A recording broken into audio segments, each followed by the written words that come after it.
Olha, a gente vai mergulhar hoje numa das histórias mais conhecidas do mundo, mas por um ângulo, digamos, diferente.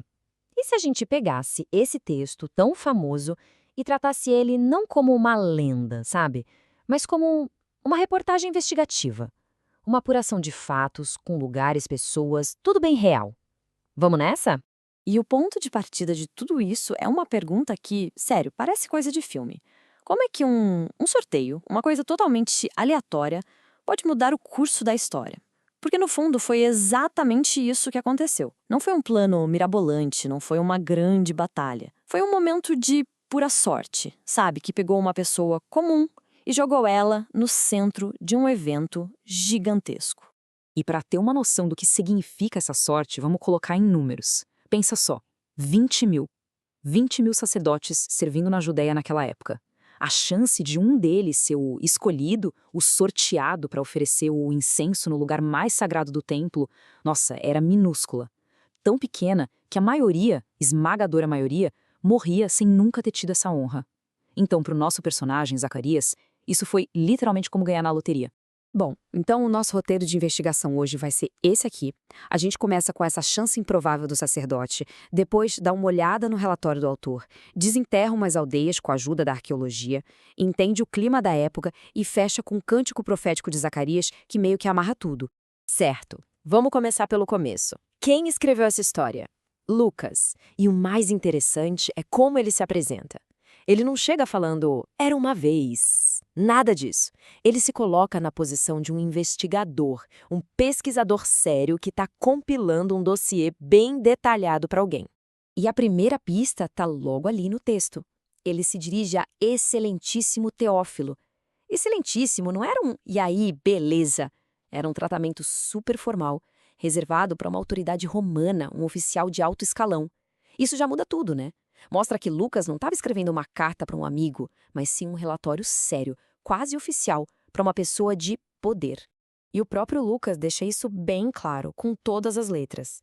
Ele diz que o objetivo dele é escrever um relato ordenado. Para quê? Para que tenhas a certeza das coisas.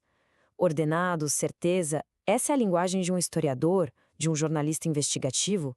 A meta dele era clareza, era apresentar os fatos, e não criar uma ficção. Beleza, a intenção do autor tá clara. Mas e o cenário? Os lugares citados nesse relato, eles existiram de verdade? Bom, agora a gente sai um pouco do texto e vai para poeira, para o campo. É a hora da arqueologia entrar na nossa investigação. Vamos pegar um exemplo. A casa de Zacarias e Isabel. A tradição antiga aponta para um lugarzinho chamado Ain Karim. Ok, legal. Mas e as provas? Bom, os arqueólogos foram lá escavar. E o que eles encontraram? Justamente isso. Os vestígios de uma pequena aldeia rural, um lugar sossegado, sabe? Perfeitamente compatível com o cenário descrito. De repente, a história que parecia flutuar no ar ganha um endereço. E não para por aí. Tinha uma crítica muito forte que dizia o seguinte: ah, Nazaré nem existia no primeiro século, isso é invenção. Por muito tempo, essa era uma dúvida real.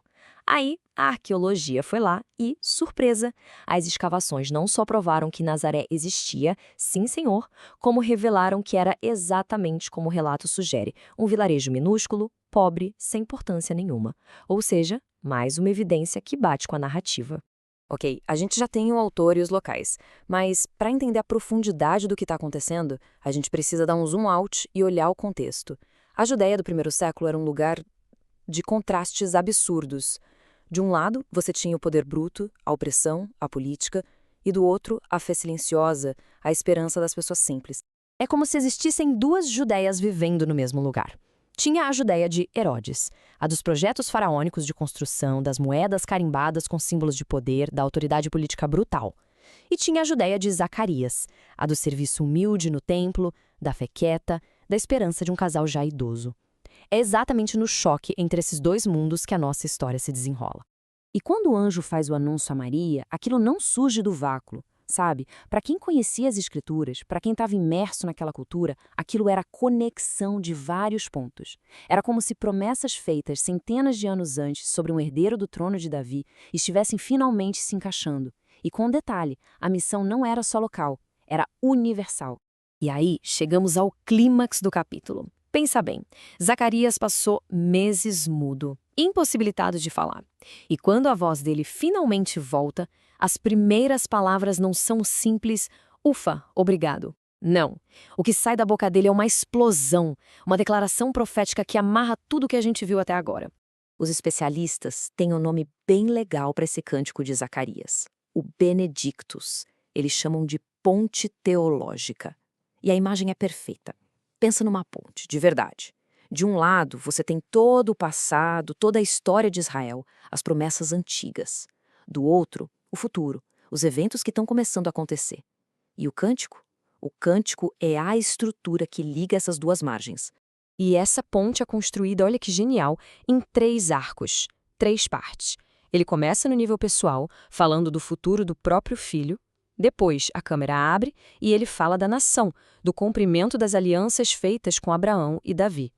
E, por fim, o zoom se abre totalmente para uma missão universal, uma luz que vai brilhar para todos. É uma viagem incrível do micro para o macro. Então, no fim das contas, o que essa nossa investigação revela? Que essa história não é era uma vez num reino distante. Ela tem cheiro de poeira, acontece em vilarejos reais, com gente de verdade, sob o governo de um tirano bem real. A grande sacada talvez seja essa: os eventos que mudam o mundo não acontecem no vácuo, eles acontecem em contextos humanos, reais. E isso tudo deixa a gente com uma última reflexão, né? Se um único capítulo de uma história tão antiga pode ser tão denso, com tantas camadas de história real, de arqueologia, de política, quantas outras narrativas que a gente acha que conhece de cor e salteado não estão aí enterradas sobre os nossos pés, só esperando uma investigação mais profunda? Fica aí a provocação. Valeu por acompanhar essa análise.